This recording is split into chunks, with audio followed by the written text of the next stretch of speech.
Break के बाद आपका स्वागत है। मानव तस्करी के एक बड़े रैकेट का खुलासा जीआरपी पुलिस ने किया। ओडिशा की रहने वाली 16 वर्षीय नाबालिग को देह व्यापार में ढकेलने की कोशिश की जा रही थी।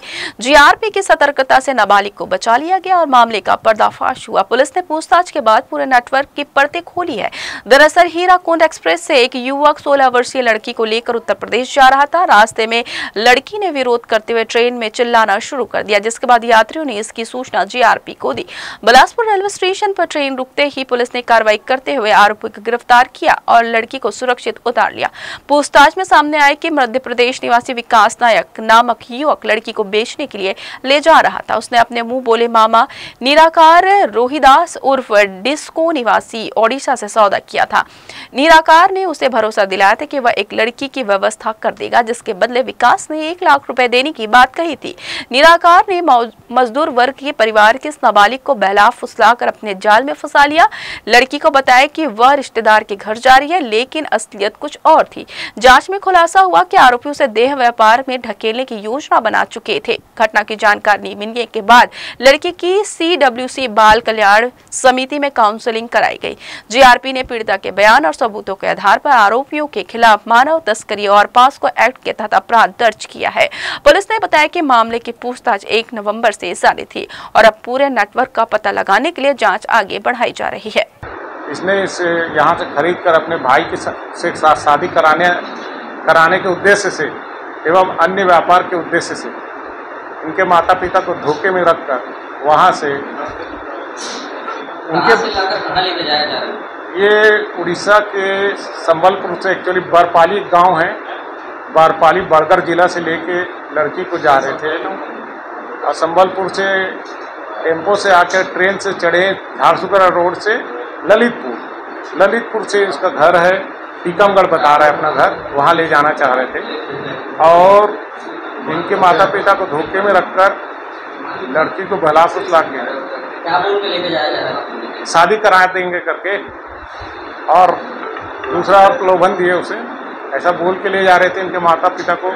इसमें 1 लाख रुपया देने का बोला और बात तय होने के बाद 5,000 रुपये अग्रिम राशि दिया इसके डिस्को रोहिदास को और उसके बाद ये सब लेके जा रहे थे। लड़की को जब ये आभास हुआ रास्ते में कि मुझे बेचने ले जा रहे हैं, तब उसने बिलासपुर में शोर मचाने पर हमने खुद दाना पकड़ लिया गया। लड़की को बाल संरक्षण गृह में सुरक्षित रखा गया है। लड़की की उम्र 16 साल है, नाबालिग है। इस संबंध में उसके माता पिता का भी कथन लिया गया है, जो बता रहे कि हमें धोखे में रखकर शराब पिलाकर बेहोशी की हालत में उसके बच्ची को उठा के ले आए, जिसके जीआरपी थाना बिलासपुर में अपराध क्रमांक 91/2025 दर्ज किए हैं, जिसमें धारा 137(2), 96, 143, 35 BNS 18 पास्को एक्ट लगाई गई है। आरोपी गणों को न्यायालय प्रस्तुत किया जाता है। आज उपराष्ट्रपति CP राधाकृष्णन के छत्तीसगढ़ आगमन पर बुधवार को रायपुर स्थित राजभवन में उन्हें एक गॉर्ड ऑफ ऑनर दिया गया। यह उनका राज्य का पहला दौरा था। राज्य पुलिस बल की टुकड़ी ने पूरे अनुशासन और औपचारिकता के साथ गॉर्ड ऑफ ऑनर प्रस्तुत किया। इस अवसर पर राज्यपाल रेमंड डेका, वरिष्ठ प्रशासनिक और पुलिस अधिकारी मौजूद रहे। समारोह के दौरान उपराष्ट्रपति राधाकृष्णन ने गार्ड ऑफ ऑनर का निरीक्षण किया और छत्तीसगढ़ की जनता तथा शासन के प्रति आभार व्यक्त किया। उन्होंने कहा कि छत्तीसगढ़ प्राकृतिक संसाधनों और मानव क्षमता से समृद्ध राज्य है, जहां विकास की असीम संभावना है। उन्होंने प्रदेश के प्रगति कार्यों की सराहना करते हुए कहा कि केंद्र सरकार राज्य के सर्वांगीण विकास के लिए निरंतर सहयोग करती रहेगी। उपराष्ट्रपति के इस प्रथम दौरे को छत्तीसगढ़ के लिए सम्मान और प्रेरणा का क्षण बताया जा रहा है। उन्होंने राज्य के जनप्रतिनिधियों और अधिकारियों से भेंट कर आगे की विकासात्मक योजनाओं पर चर्चा की और कहा कि छत्तीसगढ़ की उन्नति ही देश की समृद्धि का आधार है। बिलासपुर में हुए दर्दनाक रेल हादसे को लेकर प्रारंभिक जांच रिपोर्ट सामने आ गई है। इस रिपोर्ट में संकेत दिए गए हैं कि हादसे की मुख्य वजह ट्रेन के लोको पायलट विद्यासागर की गलती हो सकती है। हालांकि यह सिर्फ प्रारंभिक जानकारी है और आधिकारिक तौर पर अभी किसी को दोषी नहीं ठहराया गया। रेलवे विभाग की उच्च स्तरीय टीम में जांच में जुटी हुई है और विस्तृत रिपोर्ट जल्द ही जारी की जाएगी। बताया जा रहा है कि विद्यासागर पहले मालगाड़ी के लोको पायलट थे और करीब 1 महीने पहले ही उनका प्रमोशन होकर उन्हें सवारी गाड़ी चलाने की जिम्मेदारी सौंपी गई थी। प्रमोशन के बाद यह उनका पहला बड़ा ट्रैक ऑपरेशन माना जा रहा था। दुर्भाग्यपूर्ण तरीके से यह हादसा उसी अवधि में हुआ जिसमें विद्यासागर की भी मौके पर ही मौत हो गई। सूत्रों के अनुसार प्रारंभिक रिपोर्ट में सिग्नलिंग और ऑपरेशन से जुड़े कुछ पहलुओं को भी जांच के दायरे में रखा गया। अधिकारियों का कहना है कि अंतिम निष्कर्ष जांच पूरी होने के बाद ही सामने आएगा। रेलवे प्रशासन ने इस घटना पर गहरा दुख जताया है और पीड़ित परिवारों के प्रति संवेदना व्यक्त की है। अब सबकी नजर इस बात पर टिकी है कि जांच में आखिरकार किसकी गलती साबित होती है और हादसे की वास्तविक वजह क्या सामने आती है। गतौरा स्टेशन के पास हुए रेल हादसे में मृतकों को श्रद्धांजलि देते हुए ब्लॉक कांग्रेस कमेटी 1 ने सोमवार शाम कैंडल जलाकर शोक सभा आयोजित की। कांग्रेस ने कहा कि हादसे में 10 से अधिक लोगों की मौत और कई घायल हुए हैं, लेकिन सरकार और रेल मंत्री लापरवाह बने हुए हैं। कांग्रेस ने मृतकों के परिजनों को 1 करोड़ रुपए मुआवजा, 1 सदस्य को नौकरी और घायलों को आर्थिक सहायता देने की मांग की। पार्टी ने रेल मंत्री अश्विनी वैष्णव के इस्तीफे व बिलासपुर जोन के जिम्मेदार अधिकारियों के निलंबन की भी मांग की। ग्राम सिमरताल तखतपुर निवासी मृतक चमरू यादव के परिजनों को अब तक राहत अनुदान की राशि नहीं मिल पाई, जबकि मुख्यमंत्री सहायता कोष से आर्थिक सहायता पहले ही स्वीकृत हो चुकी है।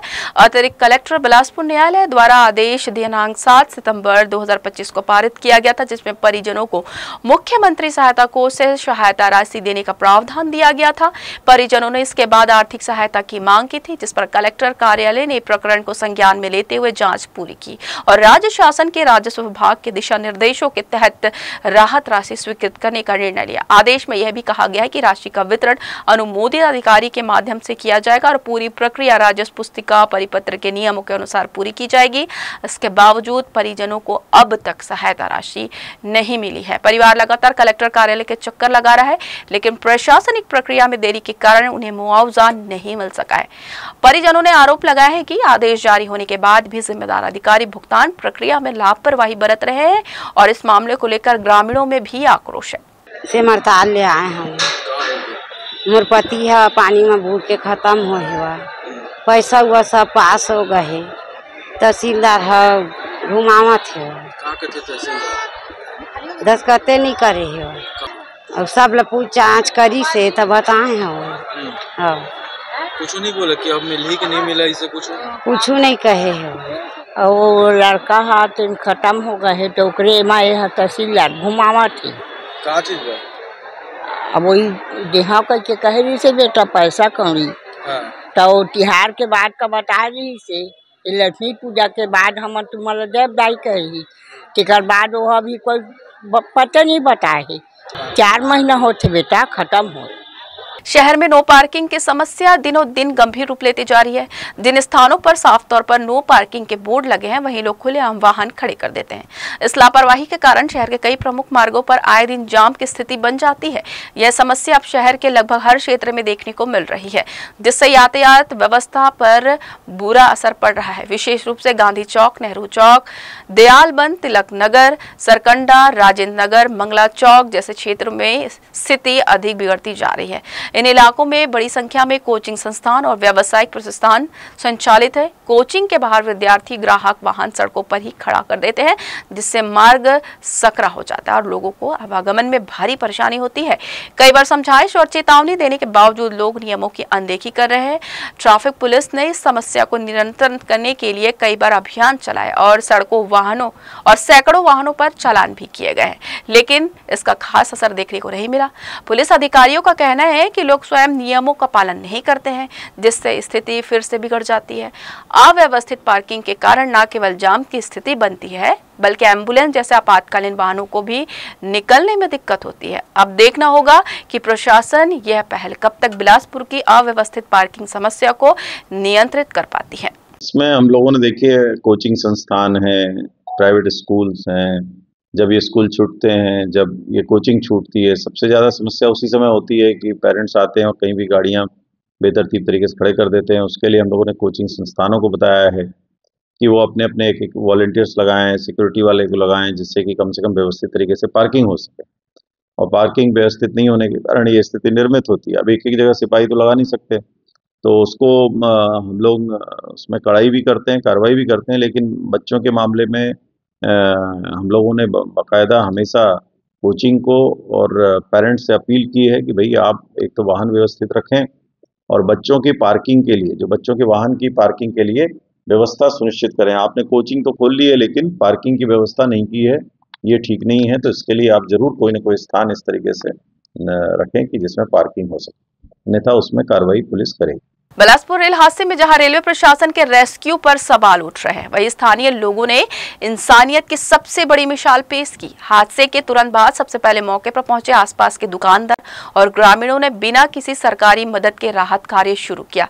जानकारी देते हुए असगर खान ने बताया कि चैम्बर में फंसे एक बच्चे को लोहे की रॉड काटकर सुरक्षित बाहर निकालने का साहसिक काम रेलवे ने नहीं बल्कि इन्हीं ग्रामीणों ने की है। अंधेरे में टॉर्च, तार और मोबाइल की रोशनी से रास्ता बनाते हुए असगर खान और उसके भाइयों ने ग्रामीणों के साथ मिलकर लगातार राहत अभियान जारी रखा।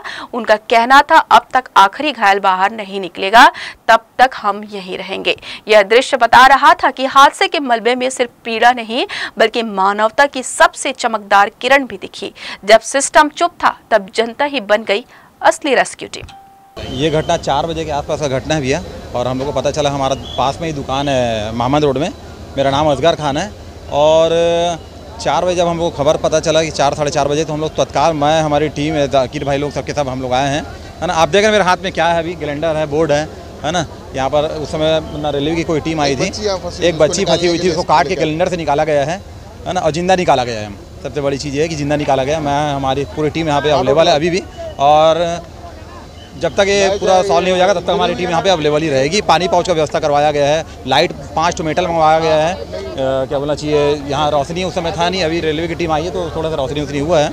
तो यह थी इस बुलेटिन की तमाम खबरें। देश विदेश की खबरों के लिए बने रहिए जी न्यूज़ के साथ। मुलाकात होगी अगले बुलेटिन में, तब तक दीजिए प्रेरणा को इजाजत। नमस्कार।